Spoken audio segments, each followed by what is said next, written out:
Welcome to Detroit Auto Accident Law with Ravid and Associates. Hey everyone, welcome into the Detroit Auto Accident Law with the trial lawyers over at Ravid and Associates. I am your host, Mike Leon. You know, Ravid and Associates is a Michigan-based personal injury firm that's fought for more than 10,000 accident victims statewide. David is joining me today to talk about a common question after a crash that he gets. Who actually pays your medical bills, and how long does that coverage last? David, it's good to see you. One of the first things I'm sure people that come to you after a crash that they worry about is how said medical bills are going to get paid. Can you explain for the audience how that works under Michigan's no-fault system? Well, first and foremost, you have to have auto insurance if you're an owner driving your own car. That's very important. There's not a good way around it. But assuming that you have made a selection to insure, which is a matter of law, you're required to, then you have chosen whether you're getting what we used to have in Michigan from the early 70s until maybe a couple years ago, which was unlimited lifetime medical benefits. Since then, we had a revision to the no-fault statute, which allows people to pick lower tiers of coverage, 50,000, 250,000, etc. Auto tends to be the first line of payment. There are doctors out there who are comfortable billing Medicare and Medicaid, but uncomfortable billing no fault because it's a different system. But your first line of payment generally is no fault. So I would love for you to explain the difference for me in the audience between PIP coverage, that personal injury protection, and traditional health insurance when it comes to specifically paying these accident-related treatments. The no-fault medical benefit will, for example, pay attendant care, somebody helping you in a nursing sort of position with your medical needs or rehabilitative care. Some traditional medical insurances limit the rehabilitation payments that are available, and most of them don't provide at all for the attendant care or nursing services that might be available through the PIP system. So there's a few extra things that come with Michigan no fault, but in addition to that, and I want to give a moment's advocacy for having as much PIP medical coverage as you can afford. What it does is it gives you two pots to look to payment from. And those of us who have spent decades living life know that systems let us down from time to time. You may have medical insurance that you buy year after year after year, but when you actually want it to pay for something, it may refuse. So when you have both PIP and medical insurance in larger amounts, you have two sources of payment. The chance that you are stuck with unpaid bills diminishes accordingly. So that's my pitch for buying as much PIP medical as you can afford. Staying on that for a second. So what happens if somebody selects a lower PIP limit and the bills do shoot up beyond that amount? What are the options then? Well, when they let's say you've taken that, I think it's 50,000 is the lowest PIP medical amount, and you have gone past that, which is really quite easy to do. Most people are stunned at how much medical care costs, since MRIs can be $3,500, $5,000, et cetera, et cetera. Medicine's expensive in America. If your PIP is exhausted, then it goes to your medical insurance. What your medical insurance doesn't pay, the aggregate unreimbursed medical expenditure, then can possibly be included in your case for negligence against the unreasonable action of the tortfeasor. The person who hurts you, who you sue for negligence, will be asked to pay for your pain and suffering damages, but also can be asked to pay for your excess economic damages that weren't compensated by PIP and medical insurance. So I'm sure clients have come to you and they assume that the person that's at fault, the other driver's insurance, are going to automatically pay their cost. Is that true? And if it's not true, why is it not the case under the no fault law? Well, what the negligent driver owes is your pain and suffering damages plus economic loss over and above the wage loss and medical bills paid by your PIP and health insurance. The why of it is simply that we bifurcated the system in the early 70s.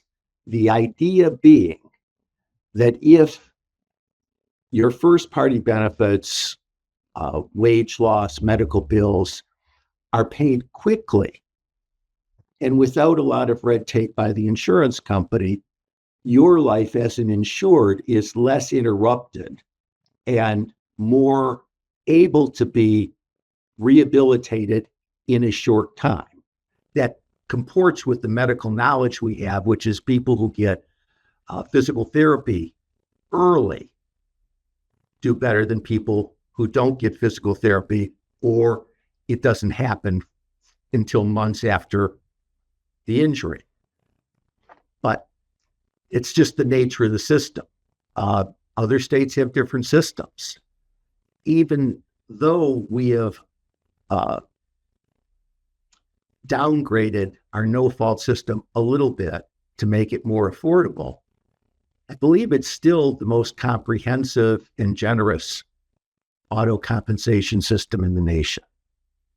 So I think we should be very happy to participate in the Michigan system. Speaking of systems, can I ask you about the medical providers? Like, how do they get reimbursed? Do they bill the auto insurer directly, or does the patient have to pay some type of out of pocket first? The standard process is one where the treating physician fills out what's called an attending physician's form, where they affirm in this form that their treatment has arisen out of the collision.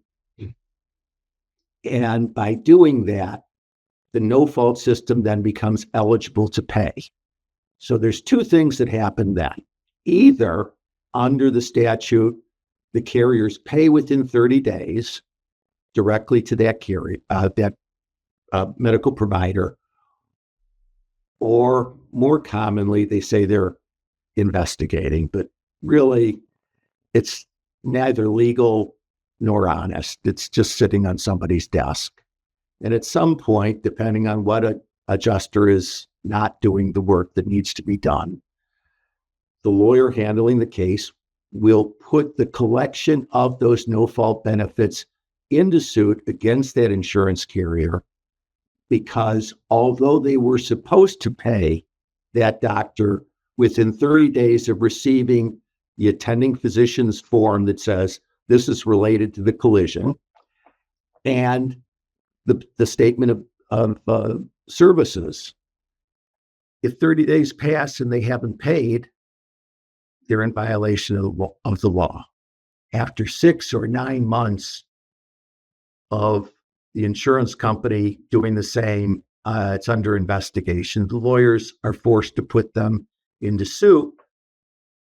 And then the doctors, rather than getting paid promptly, like the system imagined would be the case, they're waiting for a year and a half to get paid.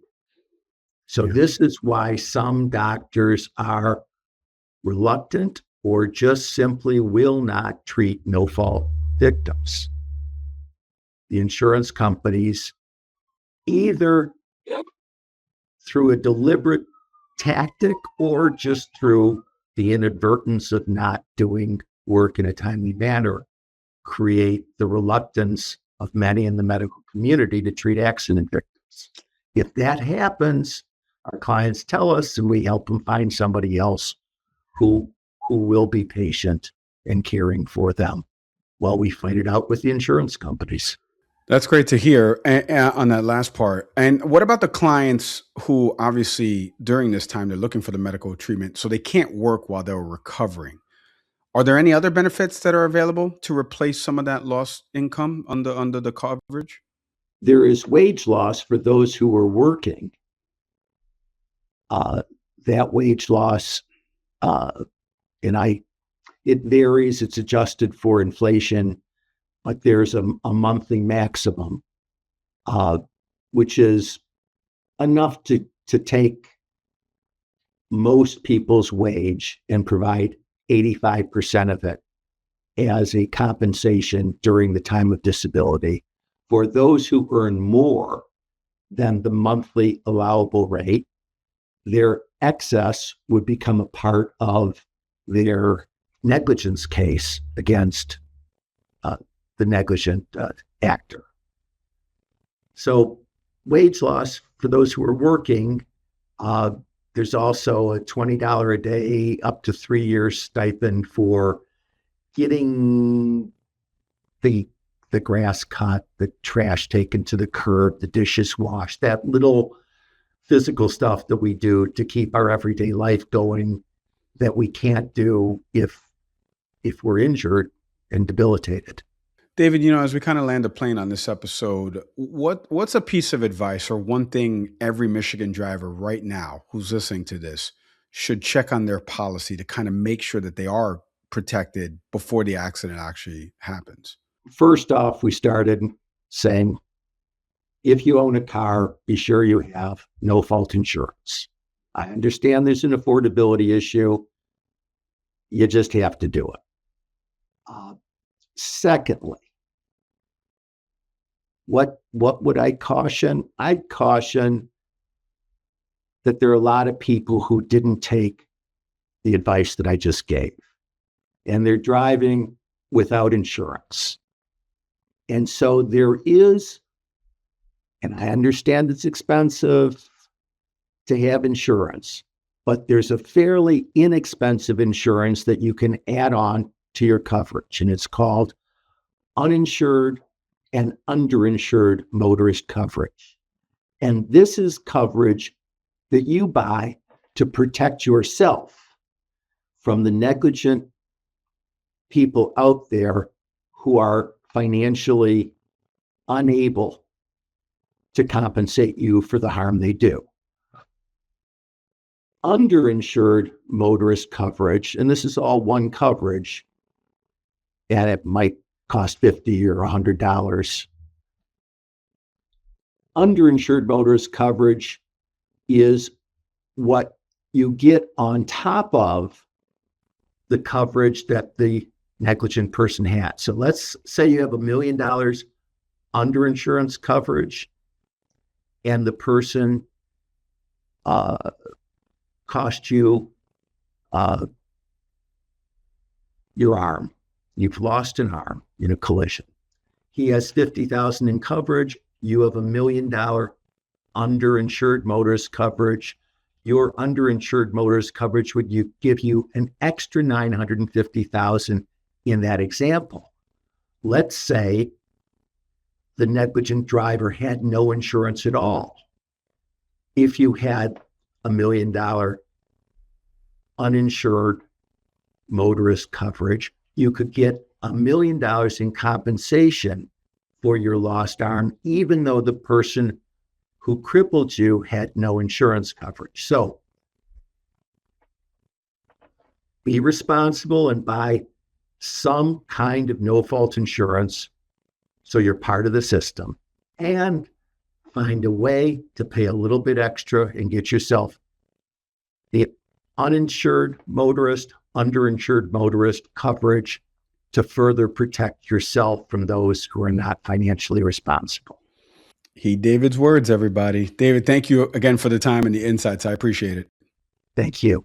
That's it for today's episode of Detroit Auto Accident Law with Ravid and Associates. If you want to learn more, you want to schedule a free consultation with David and the team, do me a favor right now. Visit ravidandassociates.com. You're going to pay no legal fees unless they recover for you. Do me one more favor. Hit like, subscribe, leave a review, comment, share the episode with somebody who needs to update their insurance policy. As always, I'm Mike Leon. See everybody next time. Thanks for watching. Be sure to hit that like and subscribe button and leave us a review in the comments.